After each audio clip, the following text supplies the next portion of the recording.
Alô, minha gente. Estou tentando começar aqui uma live com vocês. Eu estou profundamente atingido pelo assassinato do Genivaldo, lá no nosso Sergipe.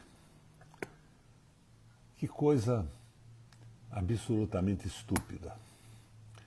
O Genivaldo era um motociclista que andava sem o capacete. Aliás, como faz o Bolsonaro, só que o Bolsonaro quer aparecer melhor nas fotografias. O Genivaldo não era um sujeito muito equilibrado, mas era um sujeito bom. A Polícia Federal aborda o Genivaldo porque estava andando sem capacete. Imagina, o Genivaldo estava correndo risco de vida. Ele estava andando sem o capacete e isso podia ser muito ruim para ele. Colocam dentro de uma caminhonete, que eles chamam de viatura policial. Eram dois policiais federais. Colocam o Genivaldo dentro da caminhonete e enchem a caminhonete de gás lacrimogêneo. O Genivaldo morre. Então, para que o Genivaldo não corresse o risco de um grave acidente com o capacete na cabeça, ele é colocado numa câmara de gás e assassinado numa caminhonete. Como é que a gente classifica esse tipo de policiais? São bolsonaros, é o bolsonarismo original. Isso não vem de ontem, minha gente, não vem de uma boçalidade muito recente. Vou contar para vocês uma história. Eu era menino ainda, 17 anos, e estava conhecendo as cataratas do Iguaçu.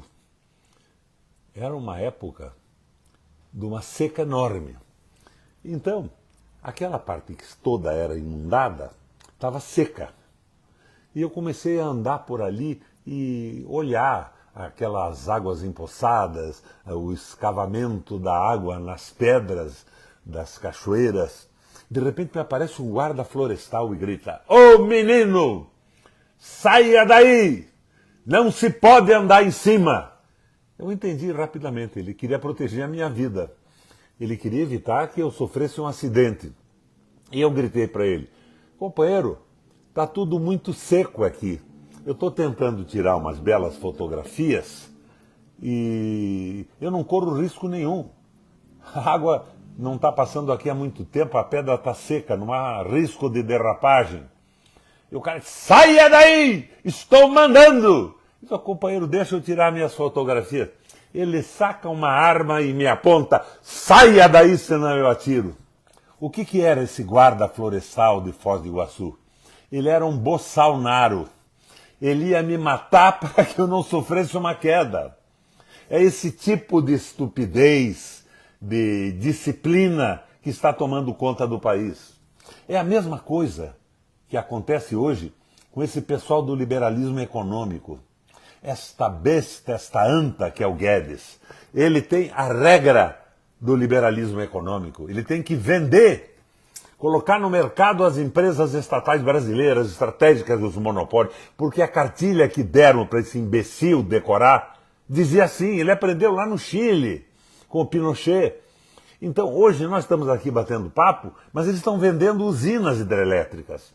Ah, digo eu, o Guilherme Estrela, os nacionalistas, não, o Lula assume e no dia seguinte ele pode baixar o preço do combustível no Brasil pela metade. Baixar pela metade para ver quanto pode baixar mais na sequência. Mas o que é que está acontecendo? Eles estão diminuindo a capacidade de refino da Petrobras. Eles estão importando combustível dos Estados Unidos, 480 empresas. E a Petrobras, com a capacidade de refino diminuída, se ela baixar pela metade o preço, eles podem dizer o seguinte: a Petrobras está baixando o preço, nós não queremos o preço baixo, então nós vamos desabastecer o Brasil, eles podem provocar uma crise brutal. Bom, mas vamos ao que o Lula pode fazer hoje. Ele primeiro edita uma medida provisória, acabando com as regras do CAD. Vocês não sabem, mas o CAD não permite que a Petrobras baixe o preço do combustível e dos óleos lubrificantes, porque seria um dumping contra a livre concorrência, diria o Guedes brandindo o seu braço furioso. Minha gente, uma medida provisória acaba com esse poder do CADES, da Bolsa, e dá autoridade para a Petrobras fazer o que um governo sério gostaria de fazer. Reduz imediatamente o lucro dos acionistas. Porque essa história de baixar o ICMS é uma piada sórdida que não encontra contestação na mídia brasileira. Bom, e daí? Daí o Lula tem que fazer o que o Getúlio fez lá atrás.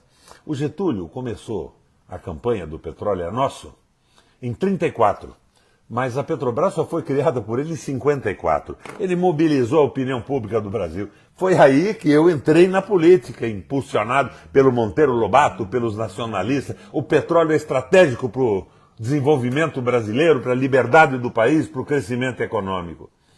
Então vocês vejam tudo que está acontecendo, mas estão vendendo usina após usina. Ontem venderam mais uma. Então, de repente, a Petrobras baixa o preço, mas o preço não cai, porque o abastecimento não está mais por conta da Petrobras. Nós temos que retomar imediatamente a BR Distribuidora, minha gente. Não é possível que a gente continue neste jogo tolo. Agora vocês vejam. Por que votar no Lula hoje? Eu tenho 1000 razões. Eu já tive divergências com a política econômica do PT lá atrás. Mas o fundamental hoje é que vocês que me ouvem, gostem ou não gostem do Lula, o Lula é a única opção para trazer o Brasil de volta para o processo democrático, para a discussão das teses econômicas de organização do Estado através de eleições periódicas. O resto é o bolsonarismo, o resto é essa estupidez do liberalismo econômico que faz com que um guarda florestal saque uma arma para atirar num rapaz que está andando na beira das cataratas do Iguaçu, sob o pretexto, você pode se machucar. Então, se você não sair daí, eu te mato. É bolsonarismo puro, é idiotice. O Lula é a saída para o Brasil. E eu aqui, no meu coração, eu tenho a convicção de que ele fará um puta de um governo. Eu acho que ele tem hoje uma profunda consciência anti-imperialista. Ele sabe o que aconteceu no Brasil, o que aconteceu com o impeachment e por que ele foi preso. Minha gente, vamos entrar nessa luta de cabeça. Vamos liquidar isso no primeiro turno. Não se comporte como um policial que, para evitar que um senhor sofresse um acidente por estar sem capacete, o coloca numa câmara de gás e elimina a sua vida. Não se comportem como guarda florestal, que para evitar que eu tivesse um acidente em cima das cataratas do Iguaçu, pretendia me atirar, ele ia me matar para que eu não morresse. Vocês vejam a estupidez. É o Lula, minha gente, no primeiro turno acabe com essa história. E o Ciro, se diz. Eu acho que o Ciro colabora na crítica. Vai ficar essa crítica dele toda, a política que nós fizemos no passado, que não devemos repetir no futuro e tudo mais. Mas aquela paranoia de achar que o Lula é bandido, que o PT é bandido, esse troço, eu acho que um internamento breve, um bom hospital psiquiátrico pode resolver. Mas não digam que ele não colabora para o processo político brasileiro. Tenho admiração. Acho que a atitude dele, chamando o PT de criminoso, quando vocês sabem que não é assim, é igual ao do cara que quis me atirar para que eu não caísse da penitenciária das cataratas, e igual dos imbecis que, para evitar o risco de um acidente no motociclista sem capacete, o colocaram numa câmara de gás. Comparo a atitude do Ciro a essas bobagens, mas a crítica é porreta e está enriquecendo a política brasileira. Mas esqueçam eleitoralmente disso. Lula, no primeiro turno, para a gente conseguir a liberdade de caminhar. Porque se continuar como está, nós ganhamos a eleição, baixamos o preço da gasolina, mas a Petrobras não tem condição de abastecimento mais e vem o tal mercado negando combustível para o país. Minha gente, Brasil acima de tudo. Nosso povo acima de tudo. Aqui no Paraná, a população no fim do mês tem que escolher se paga a conta de água e luz, que são verdadeiros roubos. Com que autoridade eu digo? Eu já fui governador. É roubo mesmo.